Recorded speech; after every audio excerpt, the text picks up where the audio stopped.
Bismillah ar-Rahman ar-Rahim. Assalamu alaikum wa rahmatullahi wa barakatuh. Welcome back to the One Word series where we discuss the impact of a single word on the Quran.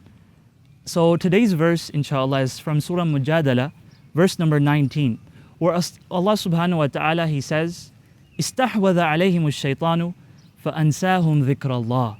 In this verse, Allah talks about shaytan. And He says that the people that shaytan overwhelms, he makes them forget the remembrance of Allah. He makes them forget Allah subhanahu wa ta'ala. So how does this happen actually? The actual basic translation of the verse is not enough. Because this word, istahwadha, actually has a much deeper meaning. Istahwadha tells us that shaitan doesn't overwhelm someone overnight. It's not like someone is a believer at night and then the next morning he's a disbeliever. But rather, Estahwadha tells us that shaitan takes his time. Because shaitan is an expert. He's been doing this for thousands of years. And so shaitan, he actually takes his time, and it's almost, I guess the best example I can give you is that of a snowball effect. Where a person, he has a snowball, and he rolls the snowball down the hill until it gets bigger and bigger and bigger, and it gets so big eventually that any obstacles that are in its path, it overwhelms them. And so shaitan, that's how he works. He says, okay, this is a little bit easier, this is a little bit better, why don't you try this, why don't you try this?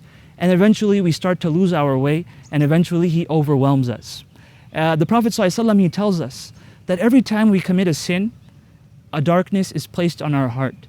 And as we continue to sin, then this darkness increases until our entire heart is engulfed by this darkness. And so that's exactly the work of shaitan, that he works slowly, but he gets there eventually if you let him. So Allah subhanahu wa ta'ala, He tells us in this verse that we have to be careful of the plan of shaitan, and we have to be careful of what he does. If we can understand what he does, then we can understand what we need to do better. And so I ask Allah subhanahu wa ta'ala that He helps us and He protects us from shaitan. And I ask Allah subhanahu wa ta'ala that He gives us a deeper understanding and appreciation for every single word in the Quran. Jazakumullahu khair. Wassalamu alaikum wa rahmatullahi wa barakatuh.